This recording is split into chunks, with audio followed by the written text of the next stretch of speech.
Welcome student, मैं विकास जटिया। आज मैं आपको कक्षा 10वीं अध्याय 2 का प्रस्तावना सिखाऊंगा। जैसे कि आपने कक्षा 9वीं में अध्याय 2 में चर और अचर के बारे में जाना होगा, उसी विषय में हम आज बात करेंगे।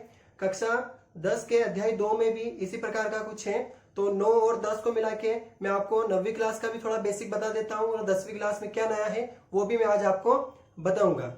देखिए, आज हम ये 10 टॉपिक के बारे में बात करेंगे। एक चर वाले बहुपद, बहुपद के पद व्यंजक, बहुपद घाते के पूर्ण हो, बहुपद में पदों की पहचान, बहुपद में चर के गुणांक, बहुपद में घातों की पहचान, बहुपद में अधिकतम घात, बहुपद में रेखीय बहुपद के पद, बहुपद में द्विघात बहुपद और बहुपद के शून्यक। हम 10 के बारे में बात करेंगे। सबसे पहले हम पहले टॉपिक के बारे में बात करेंगे, एक चर वाले बहुपद। एक चर वाले बहुपद वह बहुपद होते हैं जो जिस सर्व समीकरण में या जिस समीकरण में सिर्फ एक चर होता है, एक वेरिएबल होता है। जैसे कि यहाँ पर मैं उदाहरण आपको बताता हूँ, देखिएगा। मैं आपको पहला पॉइंट समझा रहा हूँ। जैसे कि ये एक चर वाले समीकरण है, एक्स स्क्वायर प्लस का 2x प्लस का 3। इस पूरे समीकरण में देखिए, समीकरण में एक्स स्क्वायर प्लस का 2x प्लस का 3 है। इस पूरे समीकरण में हमें सिर्फ एक ही चर नजर आ रहा है, वो क्या है, x। अब यह समीकरण इस तरह से भी हो सकती है, वाई स्क्वायर प्लस का 2y प्लस का माइनस का 4। यहाँ पर एक ही चर है, इसका मतलब यह है कि यह जो समीकरण है यह एक चर वाली समीकरण है। यह समीकरण इस तरीके से भी हो सकती है, 2x प्लस का 4 या 4z माइनस का 4। हम इन सारे एक चर वाले बहुपद को हम इस तरीके से लिख सकते हैं। एक चर का मतलब क्या होता है कि जिस समीकरण में सिर्फ एक ही वेरिएबल हो, एक ही चर हो। ठीक है, अब हम इसके बारे में बात करेंगे कि जैसे कि यह तो एक चर वाली बहुपद थी। अगर मैं आपको बोलूं कि दो चर वाली बहुपद, तो दो चर वाली बहुपद को हम उस बहुपद को बोलेंगे जिसमें दो चर हो, जैसे कि एक्स स्क्वायर और वाई स्क्वायर। यह दो चर वाली बहुपद है, यहाँ पर एक्स भी और वाई भी है। अगर हम इसकी एक चर वाले बहुपद की व्यापक समीकरण के बारे में बात करें, जैसे कि इस प्रकार से, तो यहाँ पर जितने भी मैंने यहाँ पर व्यापक समीकरण लिखी है, व्यापक समीकरण में आप देखोगे कि यहाँ पर जितने भी वर्ड है सभी इंग्लिश के। जैसे ये ए भी इंग्लिश का है, एक्स भी इंग्लिश का वर्ड है, बी एक्स फिर सी। तो यहाँ पर हमें ध्यान रखने जैसी ये बात है कि यहाँ पर जो ए और बी और सी है, ध्यान से समझिएगा, यहाँ पर जो ए बी सी है यह वास्तविक संख्या है। क्या है,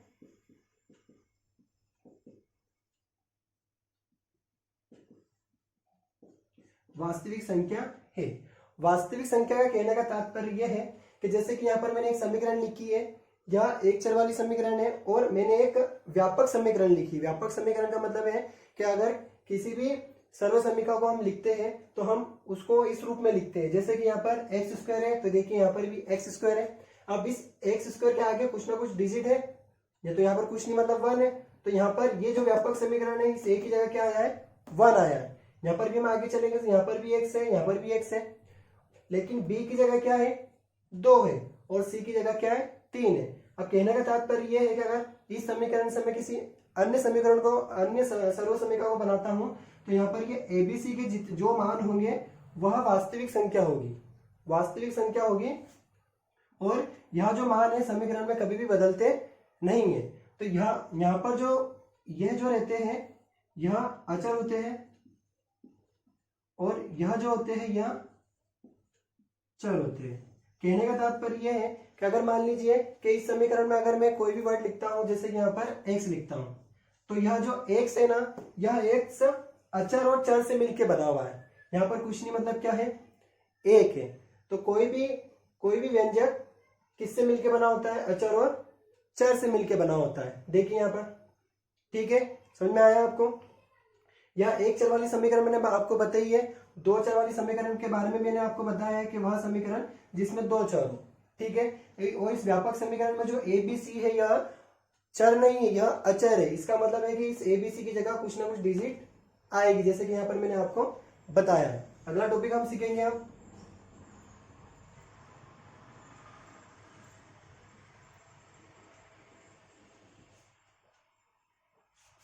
बहुपद के पद और व्यंजक। बहुपद के पद और व्यंजक।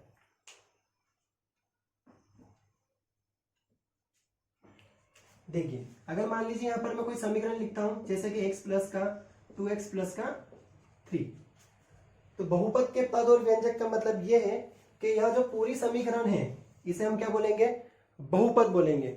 जो भी समीकरण रहती है उसे हम बहुपद बोलते हैं, चाहे फिर वो रैखिक समीकरण हो, चाहे फिर वो द्विघाती समीकरण हो, चाहे फिर वो त्रिघाती समीकरण हो। जितनी भी समीकरणें होती है, जितनी भी सर्वसमीकाएं होती है, उसे हम बहुपद बोलते हैं। और यहाँ पर हमारा जो दूसरा टॉपिक है बहुपद के पद और व्यंजक, यहाँ पर इसका कहने का तात्पर्य यह है कि ये जो बहुपद सर्वसमीका है यह किन किन व्यंजकों से मिलकर बनी है। तो यहाँ पर क्या हुआ, एक्स स्क्वायर 2x और 3, यह जो बहुपद बना है यह तीन व्यंजकों से मिलकर बना हुआ, एक्स स्क्वायर 2x और 3।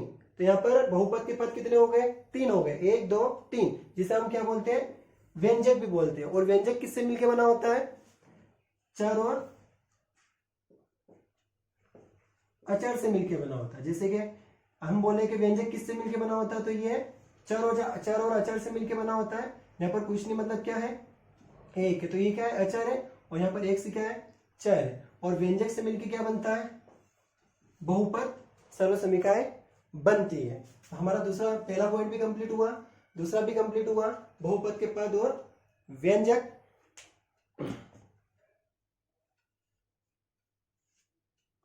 हम तीसरा पॉइंट समझेंगे, बहुपद की घातें पूर्ण। बहुपद की घातें पूर्ण का कहने का तात्पर्य यहाँ पर यह है कि अगर मान लीजिए यहाँ पर मैं कोई समीकरण लेता हूं, वाई स्क्वायर प्लस का 2y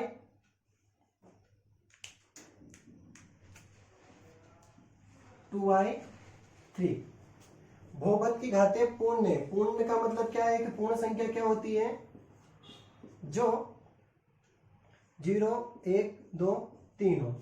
बहुपद की घातें पूर्ण का मतलब ये है कि यहाँ पर चर है उनकी घातें हमेशा एक पूर्ण संख्या होनी चाहिए। फिर वह 0 क्यों ना हो, फिर वह चाहे 1 क्यों ना हो, फिर चाहे वो 2 क्यों ना हो, 4 5 6 लगातार ऐसी चलती रहती है। तो बहुपद की घातें अगर कोई पूर्ण संख्या है तो ही वह एक बहुपद कहलाएगा।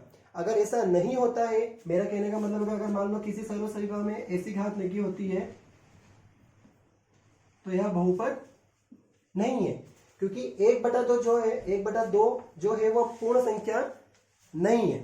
अगर यह पूर्ण संख्या नहीं है इसका मतलब यह बहुपद भी नहीं है।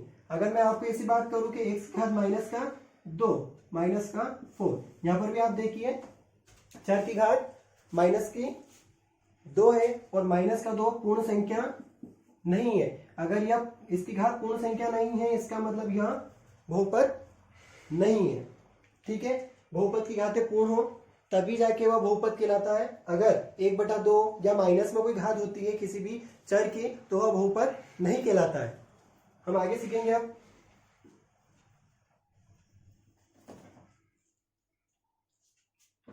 अब हम बहुपदों में पदों की पहचान करना सीखेंगे। देखिएगा, जैसे मान लीजिए यहां पर मैंने एक्स स्क्वायर लिखा, तो यहां पर भी क्या है, व्यंजक है, एक बहुपद है। तो यह कितने पदों में है, अगर यह बहुपद सिर्फ एक पद में है तो हम इसे बोलेंगे एक पदी। क्या बोलेंगे इसे हम, एक पदी। अगर मान लीजिए कि यह, अगर मैं दूसरा कौन सा उदाहरण लूं, वाई स्क्वायर प्लस का 2, यहां पर इस बहुपद के कितने पद हुए, 2 पद हुए, तो इसे हम बोलेंगे द्विपदी। अगर तीसरा उदाहरण हम ले, एक्स स्क्वायर प्लस का 3x माइनस का 5, ये कितने पदों से मिलकर बना है, 1 2 3, तो इसे हम बोलेंगे त्रिपदी। ठीक है, हमने अभी सीखा बहुपद में पदों की पहचान। हमारे 4 पॉइंट पूरे हो चुके हैं। अब हम 5वें पॉइंट पे आएंगे, बहुपद में चर के गुणांक। बहुपद में चर के गुणांक। अब हम 5वां पॉइंट सीख रहे हैं। जैसे कि हमने यहाँ पर कोई समीकरण लिखी है, जैसे कि वाई स्क्वायर माइनस का 4y और 3।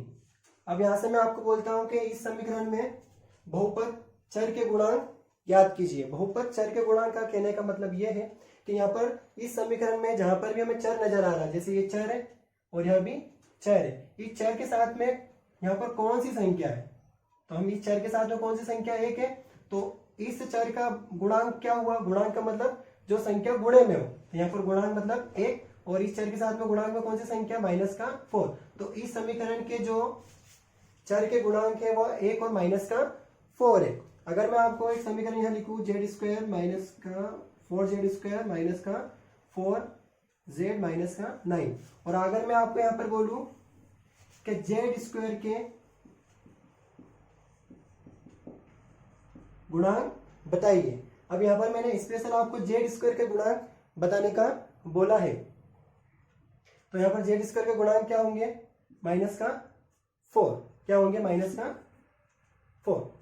ठीक है, तो यहाँ पर बहुपद में चर के गुणांक, अगर आपको पूरी सर्वसम्मिका के बहुपद के चर के गुणांक पूछे तो हमें एक एक करके सबको कोमा लगा के लिखना है। जैसे कि वाई स्क्वायर के साथ में क्या है, 1 है और इसके साथ में क्या है, माइनस का 4 है। अगर स्पेशल आपको किसी पर्टिकुलर चर का गुणांक पूछे, जैसे कि यहाँ पर जेड स्क्वायर का बोला तो जेड स्क्वायर के साथ में गुणांक क्या है, माइनस का 4। अगर यहाँ पर जेड स्क्वायर का ना बोले और बोले कि जेड का गुणांक बताओ, तो यहाँ पर आंसर क्या होगा, माइनस का 4। ठीक है, बहुपद में घातों की पहचान, बहुपद में घातों की पहचान। अब बहुपद में घातों की पहचान हम करेंगे।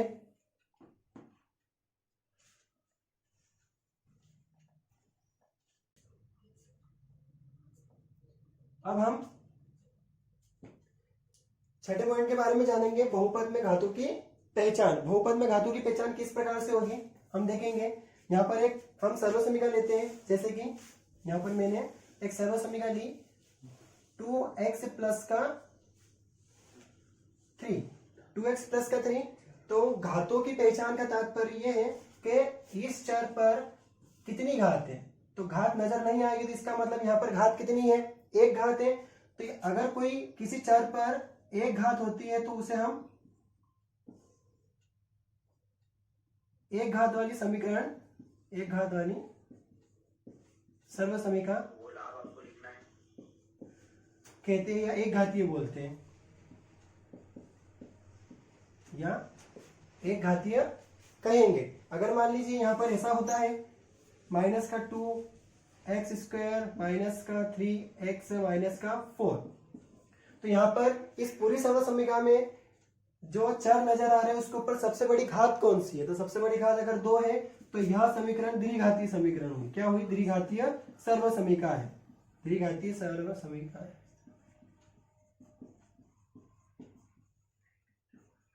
ठीक है, अब हम एक और के बारे में जानेंगे, माइनस का 3x स्क्वायर क्यूब माइनस का 3x स्क्वायर माइनस का 4x माइनस का 5। अब इस सर्वसम्मिका में सबसे बड़ी घात 3 है, तो यह त्रिघातीय सर्वसम्मिका हुई। ठीक है, हमारा छठा पॉइंट भी हो जाता है। अब बहुपद की अधिकतम घात का हम देखेंगे। बहुपद की अधिकतम घात का तात्पर्य यह है कि अगर मान लीजिए आपको कुछ समीकरण दे रखे हैं और उसमें आपको पूछे कि बहुपद में सबसे अधिकतम घात कौन सी है, तो हम इसी उदाहरण को लेते हैं। तो इस बहुपद में अधिकतम घात कौन सी, 1 है, तो हमारा जो आंसर हो जाएगा वो हम लिखेंगे यहाँ पर बहुपद की अधिकतम घात 1 है। सबसे बड़ी घात 1 ही है चर के ऊपर। अगर हम इस सर्वसम्मिका की बात करें तो यहाँ पर अधिकतम घात क्या है, 2 है, तो हम यहाँ 2 लिखेंगे। इस वाली सर्वसम्मिका की बात करें तो अधिकतम घात कितनी है, 3 है, तो हम यहाँ पर 3 लिखेंगे। ठीक है, हमारा 7वां पॉइंट भी कंप्लीट होता है। अब बहुपद में रेखी बहुपद का के पद बहुपद में रेखी बहुपद में कितने पद होते हैं, अब हम ये जानेंगे। रेखी बहुपद का मतलब ये होता है कि किसी भी चर के ऊपर घात 1 हो, जैसे कि यहाँ पर किसी भी बहुपद में चर के ऊपर घात क्या हो, 1 हो। अगर किसी भी चर की घात 1 होती है तो वह रेखी रेखीय बहुपद कहलाती है और उसके अंदर अधिकतम पद कितने हो सकते हैं, 2 ही हो सकते हैं। अब मैं आपको यहाँ पर एक बात बताता हूँ, सुनिएगा। अगर कोई बहुपद रेखीय है तो वो उसे हम ज्यादा से ज्यादा 2 पद में लिख सकते हैं और कम से कम 1 पद में लिख सकते हैं, ठीक है। अगर हम द्विघाती समीकरण की बात करें तो हम द्विघाती समीकरण को ज्यादा से ज्यादा तीन पद में लिख सकते हैं और कम से कम 1 पद में लिख सकते हैं। और त्रिघाती समीकरण की हम बात करें तो त्रिघाती समीकरण को हम ज्यादा से ज्यादा 4 पद से लिख सकते हैं और कम से कम 1 पद में लिख सकते हैं। जैसे कि यहाँ पर मैं रेखीय समीकरण, द्विघाती समीकरण और त्रिघाती समीकरण का व्यापक रूप में आपको बताता हूं। जैसे कि हमें रेखीय का मैंने आपको यहाँ पर बताया ax प्लस का b। एक बात और यहाँ पर जानिएगा कि रेखीय बहुपद का मतलब ये है कि चर के ऊपर जो घात है वह आगे बढ़े तो वो लगातार कम होती जाए। जैसे यहाँ पर ये ax की घात 1 है तो अगली जो भी स्टेप आएगी ना वहां पर x की घात, यहाँ पर 1 है तो 1 के बाद में नीचे वाला हिस्सा क्या आएगा, 0। तो यहाँ पर क्या होगा, x की घात 0। क्या होगा, x की घात 0। और किसी भी संख्या के ऊपर अगर घात 0 होती है तो उसका मान क्या होता है, 1। तो यहाँ पर हम अगर यहाँ पर 1 कर देंगे और b का गुणा 1 में कर देंगे तो यहाँ पर b हो जाएगा, ठीक है। अगर हम द्विघाती समीकरण की बात करें तो उसका व्यापक रूप क्या हुआ, ax स्क्वायर bx प्लस का c। यहाँ पर भी देखो चर की घात लगातार कम होती जा रही है। यहाँ पर 2 है तो यहाँ पर क्या है, 1 और यहाँ पर कुछ नहीं, मतलब क्या है, 0 है। तो द्विघाती समीकरण के ज्यादा से ज्यादा पद कितने हो सकते हैं, 3 हो सकते हैं। और रेखीय के कितने हो सकते हैं, 2 हो सकते हैं। अगर हम त्रिघाती की बात करें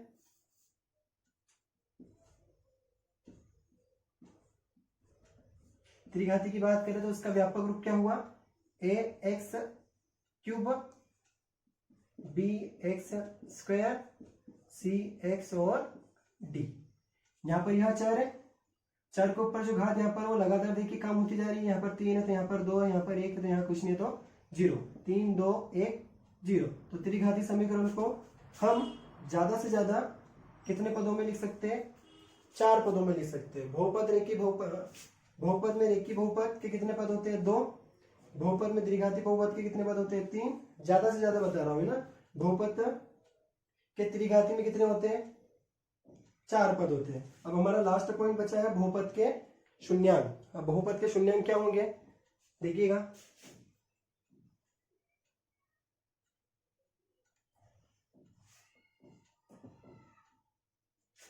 बहुपद के शून्यांक हम सीखेंगे हम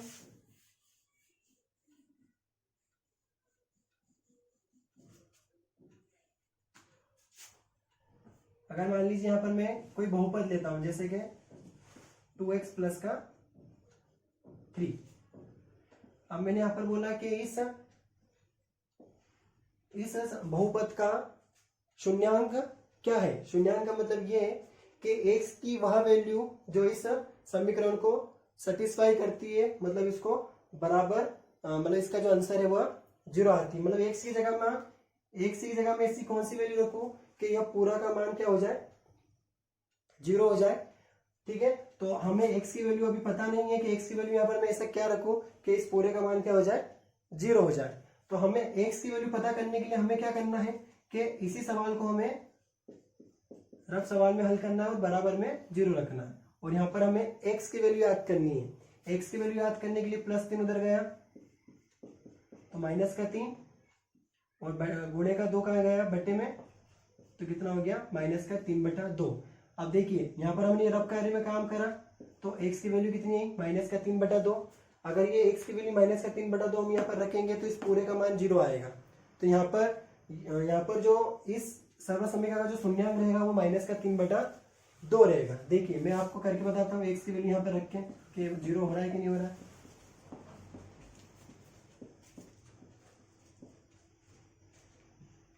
2 x की जगह मैंने -3/2 रखा और प्लस का 3, 2 से 2 क्रॉस हो गया, -3 प्लस का 3, -3 से +3 कटेगा तो कितना हो गया, 0।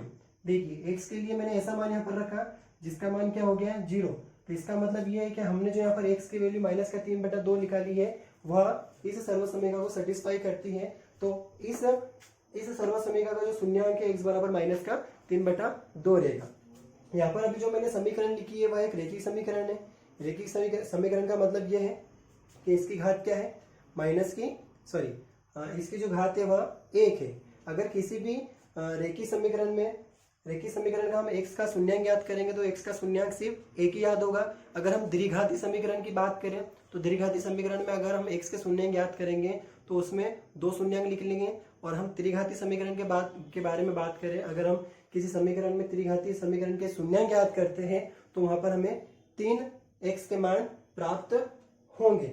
मैं और आपको आगे सिखाऊंगा त्रिघाती के शून्यांक कैसे याद करते हैं। और यह हमारा जो लेसन 2 का प्रस्तावना वीडियो 1 था, मैं आपको प्रस्तावना वीडियो 2 भी आपको सिखाऊंगा। उसमें हम ग्राफ के बारे में पूरी जानकारी लेंगे। अभी हमने बहुपद के बारे में जाना है इस वीडियो में।